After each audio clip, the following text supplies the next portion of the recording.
నమస్తే. కథావాణికి స్వాగతం. అలపర్తి రామకృష్ణ గారు రచించిన పాలకొండలు అనే ఒక చక్కని నవలను వింటున్నాం కదండి.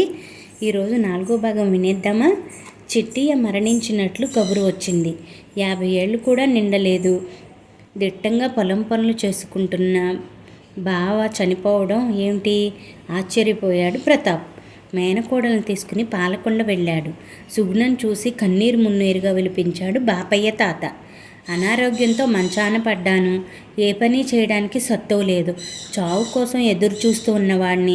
నేను పోకుండా మీ నాన్న చనిపోయాడమ్మా. ఏ జబ్బు లేదు వాడికి. పొలంలో ఉన్నట్లుండి పడిపోయాడట. చుట్టుపక్కల పొలాల్లో పనిచేసుకుంటున్న వాళ్ళు మీ నాన్నని తీసుకుని హాస్పిటల్కి తీసుకెళ్లారట. హాస్పిటల్ గేటు దగ్గర ప్రాణాలు వదిలేశాడు. నాకు తల కొరివి పెడతాడనుకుంటే వాడికే నేను అంత్యక్రియలు జరిపించాల్సి వస్తున్నది. అంతా నా కర్మ. చివరి దశలో నిశ్శబ్దంగా దాటుకుని వెళ్ళిపోకుండా నాకు ఈ బాధ ఏమిటి? మనవరాలను దగ్గరకు తీసుకుని రోధిస్తూనే ఉన్నాడు బాపయ్య. తాతను ఓదార్చే ప్రయత్నం చేస్తూనే ఉంది. అన్నీ తెలిసిన వాడివి నువ్వే చిన్నపిల్లాళ్ళ ఏడిస్తే ఎలా? మమ్మల్ని ఎవరు ఓదార్చుతారు? మనం అనుకున్నట్లు ఏదీ జరగదు. జరుగుతున్నవి మనం ఊహించనివి కాదు. ముందు ఏం జరగబోతుందో మనకేం తెలుసు? నాన్న చనిపోవడం నన్ను కలిచివేస్తూ ఉంది అంది సుగుణ తాత చేతిని నిమురుతూ. చివరి రోజుల్లో మీ నాన్నలో బాగా మార్పు వచ్చిందమ్మా. ఎప్పుడూ నీ గురించే మాట్లాడుతూ ఉండేవాడు. మనకు పొలం ఉంది, కాస్తో కూస్తో బ్యాంకులో డబ్బు ఉంది. నా కూతురు ఎవరింట్లోనో ఉండడం ఏమిటి? తీసుకువచ్చేస్తానని 2 రోజుల క్రిందట అన్నాడు. ఎంతో సంతోషపడ్డాను. వాడిలో వచ్చిన మార్పును చూసి. ఇలా జరుగుతుందని అనుకోలేదు. వాడేంటమ్మా తిక్క సన్యాసి, తొందరపడి వెళ్ళిపోయాడు కళ్ళు తుడుచుకుంటూ అన్నాడు బాపయ్య. చిట్టి అంత్యక్రియలు పూర్తయ్యాయి. ఏమ్మా వచ్చేస్తావా నాతో? మరో వారం రోజులు ఉండి వస్తావా? అడిగాడు ప్రతాప్ మేనకోడల్ని. ఏం సమాధానం చెబుతుందోనని అక్కవైపు చూస్తూ ఉండిపోయాడు సత్యం. ఇక్కడే ఉంటాను మామయ్య. తాతకు తమ్ముడికి తోడుగా ఉంటాను అంది సుగుణ. ఎంఎస్సి చదివావు కదా, ఏదన్నా కాలేజీలో లెక్చరర్గా చేరతావా? నాకు తెలిసిన కాలేజీ కరెస్పాండెంట్స్ ఉన్నారు, వాళ్ళకి చెప్తాను. గ్రూప్ 1 నోటిఫికేషన్ వచ్చింది, అప్లై చేశాను. కాంపిటేటివ్ ఎగ్జామ్స్ సంబంధించిన బుక్స్ కూడా తెచ్చుకున్నాను. ఇక్కడే ఉండి ప్రిపేర్ అవుతాను మామయ్య అంది సుగుణ. మీ అత్తయ్య ముభావంగా ఉంటుందని, సరిగ్గా మాట్లాడటం లేదని మా మీద కోపం వచ్చిందా? అదేం లేదు మామయ్య. అప్పుడప్పుడు మీ ఇంటికి వచ్చి వెళ్తూ ఉంటాను కదా. సరే నీ ఇష్టం అనేశాడు ప్రతాప్. జూబ్లీ హిల్స్లో 2 ఎకరాల స్థలం మధ్యలో ఉంది అందమైన భవనం. చుట్టూ ఎత్తైన ప్రహరీ గోడ. మెయిన్ గేట్ దగ్గర 2 వాచ్మెన్లు ఉన్నారు. పోష్ ఏరియాలో 2 ఎకరాల స్థలంలో పెద్ద భవంతి అంటే ఆ ఇల్లు శ్రీమంతుడిదే. పార్టీకో దగ్గర 4 కార్లు పార్కు చేసి ఉన్నాయి. భవనం ముందు ఉన్న విశాలమైన పచ్చటి లాన్లో ఈజీ చైర్లో కూర్చున్నాడు వరుణ్. అతని దృష్టి ప్రహరీ గోడ పక్కన పచ్చని చెట్ల మీద ఉంది. అంతకుముందు రాత్రి వర్షం కురిసింది. తడిసిన నేల వింత వాసనలు వెదజల్లుతూ ఉంది. సాయంత్రం నీరెండపడి చెట్ల ఆకులు మెరుస్తూ ఉన్నాయి. చిన్నప్పుడే తల్లి చనిపోవడంతో ఖరీదైన రెసిడెన్షియల్ స్కూల్, కాలేజ్, హాస్టల్లోనే ఉండేవాడు. సెలవుల్లోనే ఇంటికి వచ్చేది. ఇంటి దగ్గర గడిపేది కూడా కొన్ని రోజులే. సెలవుల్లో ఇంటికి రాగానే తండ్రి దేశంలోనూ విదేశాల్లోనూ టూర్స్ అరేంజ్ చేసేవాడు. తండ్రితో తిరిగేది సెలవుల్లోనే. వరుణ్ తండ్రి రాఘవ పెద్ద ఇండస్ట్రియలిస్ట్.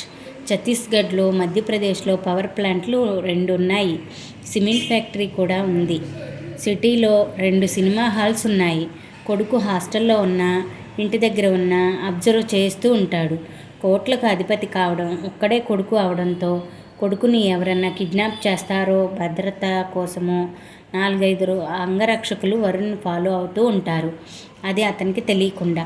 వరుణ్ తన చుట్టూ బౌన్సర్స్ ఉండటం 2 సార్లు గమనించాడు.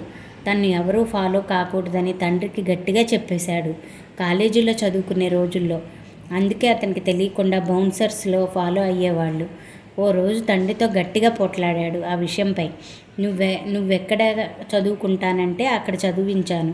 నువ్వు డాక్టర్వి కావాలనో ఇంజనీరింగ్ కావాలనో నీ మీద ఎప్పుడూ ఒత్తిడి తీసుకురాలేదు.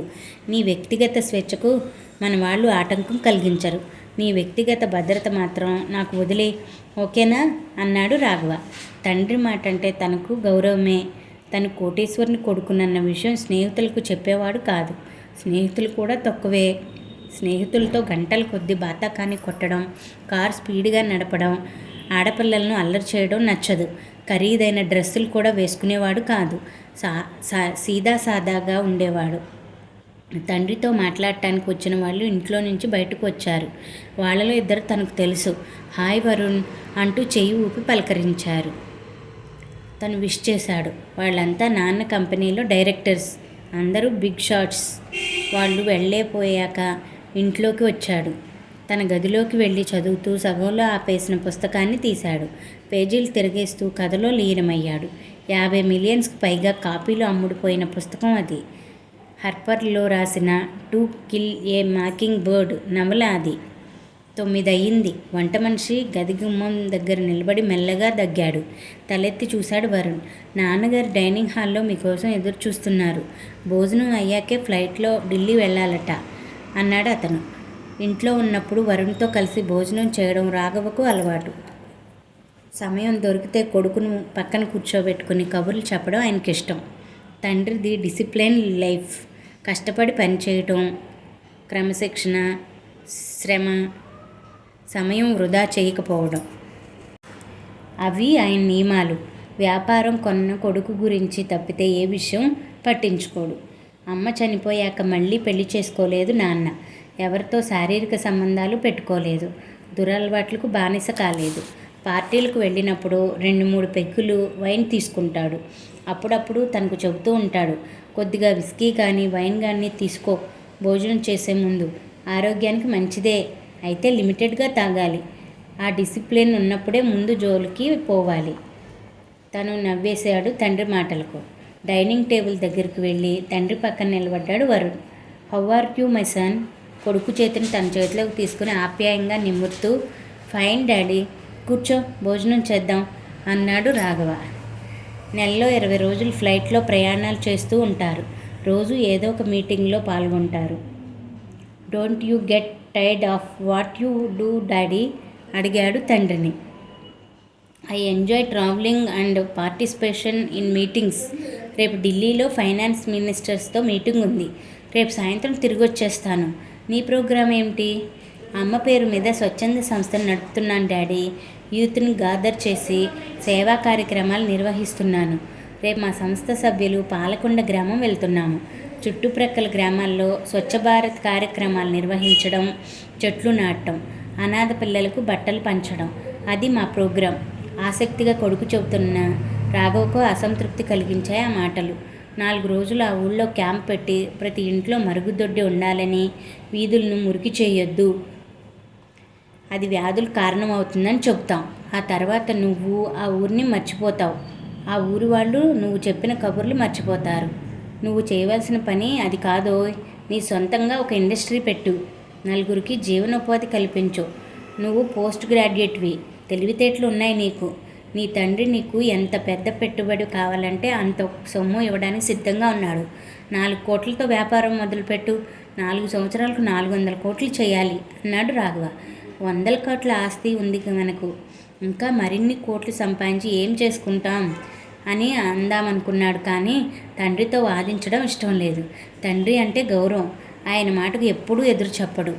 ఎండల్లో తిరుగుతూ ఎందుకు కష్టపడతావు? సమాజ సేవ చేస్తే నీకేమన్నా గుర్తింపు వస్తుందంటావా? ఇంట్లో దర్జాగా కాలు మీద కాలేసుకుని వేసుకుని కూర్చో.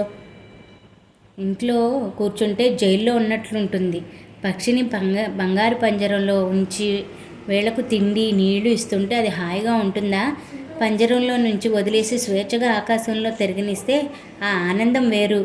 ఆహారం దొరక్కపోయినా పెద్ద పెద్ద పక్షులు వెంటబడి తరుముతూ ఉంటే తప్పించుకొని తిరగడంలో ఉన్న థ్రిల్ వేరు అని చెబుదామనుకున్నాడు. నోట్లో నుంచి మాట ఊడిపడలేదు. You are ఇంటర్వాట్. నిన్ను అర్థం చేసుకోవడం కష్టం.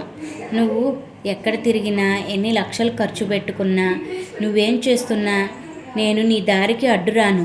కానీ ఒక్కటి గుర్తుంచుకో, ముత్తాత జమీందార్, తాత ఆ రోజుల్లో పెద్ద నాయకుడు, మంత్రి పదవి అలంకరించాడు. నేను ఇండస్ట్రియలిస్టును. మన వంశం గౌరవ ప్రతిష్టలకు భంగం వాటిల్లకుండా ప్రవర్తించు. అదొక్కటే నేను కోరుకునేది. నీ జీవిత భాగస్వామిని నేను సెలెక్ట్ చేస్తాను. గొప్ప వంశానికి చెందిన అమ్మాయిని కోడలుగా తీసుకువస్తాను. ఆ విషయంలో నీకు చాయిస్ లేదు. అలాగే డాడీ, మీరు చెప్పినట్లే చేస్తాను. వ్యాపార బాధ్యతలు నాకు అప్పగించుకుంటా ఉంటే చాలు. ఆ బరువును నేను మోయలేను. నాకు ఊపిరి ఆడదు. మీ ఆఫీస్ ఛాంబర్లో 10 నిమిషాలు కూర్చుంటే అన్ని విషయాల్లో మీరు నాకు స్వేచ్ఛ ఇస్తున్నప్పుడు నా పెళ్లి విషయంలో తొందరపడి సొంత నిర్ణయం ఎప్పటికీ తీసుకోను అన్నాడు వరుణ్. Good bye.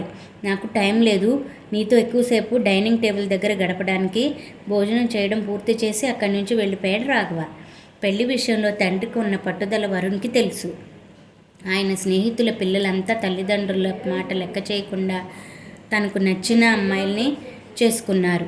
2 అమ్మాయిలు ప్రేమ వ్యవహారాల్లో భంగపడి ఆత్మహత్య చేసుకున్నారు. నా కొడుకు నేను చెప్పినట్లే నడుచుకుంటాడు. He is my product. వాళ్ళమ్మ వాడి చిన్నతనంలో చనిపోతే నేనే పెంచి పెద్దవాడిని చేశాను. నా గుణాలన్నీ పుణికిపుచ్చుకున్నాడు.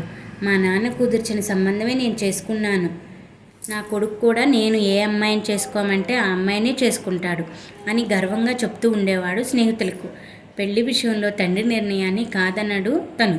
భోజనం అయ్యాక తన బెడ్రూమ్కి వచ్చేశాడు. విశాలమైన బెడ్రూమ్ కళాత్మకంగా తీర్చిదిద్దు ఉంది. కిటికీలకు లేత ఆకుపచ్చ కర్టెన్స్, గోడలకు ఆలివ్ గ్రీన్ పెయింటింగ్స్, మెత్తటి బెడ్. అవేవి అతనికి నచ్చవు. పొలాల మధ్య దిబ్బ మీద చెట్టు నీడలో మేను వాలిస్తే ఎంతో హాయిగా ఉంటుందనిపిస్తుంది. రూమ్ స్ప్రే సువాసన ఆహ్లాదంగా ఉన్న ఆ వాసనలు నచ్చవు. సెంట్లు, పౌడర్లు వాడడు.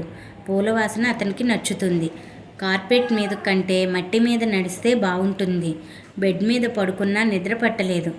పక్కన ఉన్న స్టడీ రూమ్లోకి వెళ్ళాడు.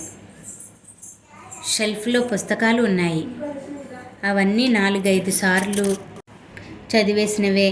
కొత్త పుస్తకాలు కొనుక్కురావాలి అనుకున్నాడు. కంప్యూటర్ ముందు కూర్చున్నాడు. నెట్ ఓపెన్ చేసి తనకు నచ్చిన ఈమెయిల్స్ చెక్ చేసుకున్నాడు. అవన్నీ స్వచ్ఛంద సేవా కార్యక్రమాలకు సంబంధించినవే. స్నేహితులు తక్కువే. చదువుకునే రోజుల్లో తన శ్రీమంతుడినని నలుగురికి తెలిసేటట్లు తిరిగేవాడు కాదు. మిడిల్ క్లాస్ కుటుంబం నుంచి వచ్చానని చెప్పుకునేవాడు. అతన్ని ఎవ్వరూ పట్టించుకునేవాళ్ళు కాదు. అందరి స్టూడెంట్స్లో అతను ఓ విద్యార్థి. కోటీశ్వరుడని తెలిస్తే చుట్టూ బెల్లం చుట్టూ ఈగల్లా చేరతారని అనుకునేవాడు. ఎవరికి తన ఇల్లు ఎక్కడ ఉందో కూడా తెలియదు. గంటసేపు స్టడీ రూమ్లో గడిపి బెడ్రూమ్లోకి వచ్చేశాడు. బెడ్ మీద ఓ పక్క నుంచి మరో అంచుకు దొర్లాడు. చేతితో బెడ్ను నిమిరాడు. ఎప్పుడూ రాని ఆలోచన మెదడు పొరల్లో మెదిలింది. ఈ బెడ్ మీద తన పక్కన పడుకునే యువతి ఎవరు? ఎలా ఉంటుందో? ఎక్కడ ఉందో? కమ్మటి నిద్ర కమ్ముకు వచ్చింది. ఒళ్ళంతా వయ్యారంతో మెరుపు తీగలా మెరిసిపోతున్న ఓ అమ్మాయి కొండ మీద చెట్టు క్రింద కూర్చొని చేతితో సైగ చేస్తూ దగ్గరకు రమ్మని పిలుస్తూ ఉంది.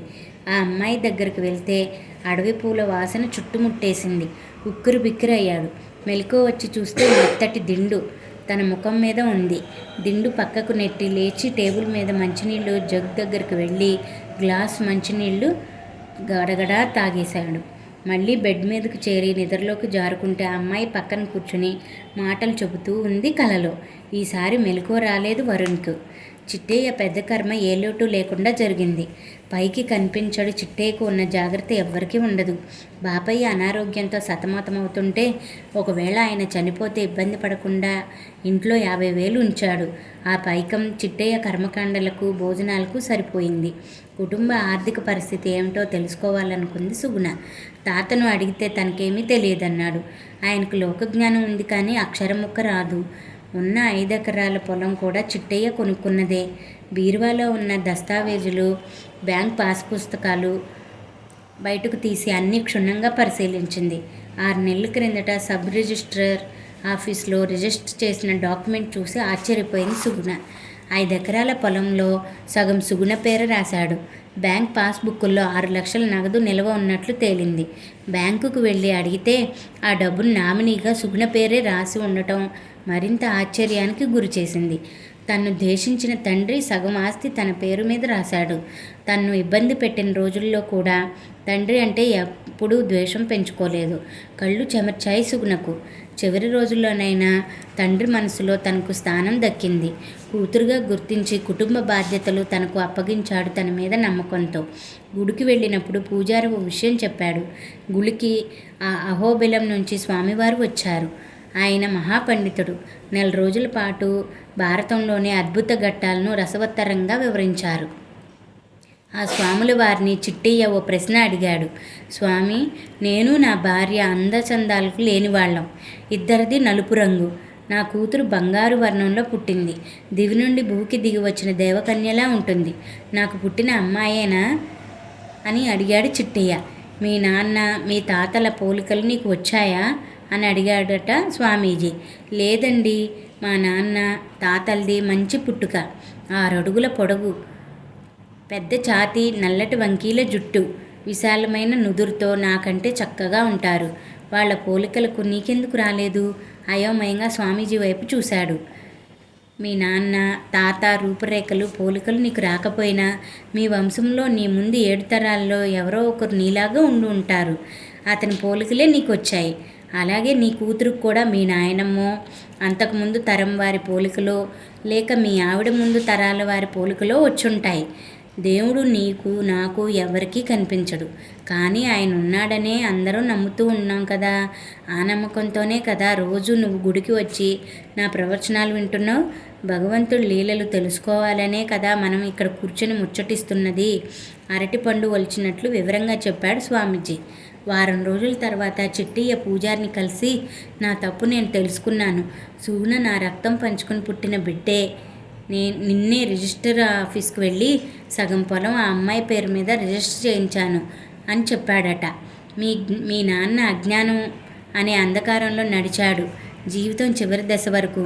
చివరకు కాంతి కిరణాలు వెలుగుదారిని చూశాయి. తప్పులు చేయడం మానవ నైజం. ఆ తప్పులు సరిదిద్దుకోవడమే దైవత్వం. మీ నాన్న పుణ్యలోకాలకి చేరుకుని ఉంటాడు. దిగులు పడకుండా ముందుకు నడవండి అన్నాడు పూజారి.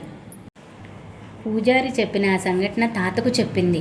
చనిపోయక ముందు 4 రోజులు మీ అమ్మని గుర్చి తలుచుకుని వెక్కి వెక్కి ఏడ్చేవాడు.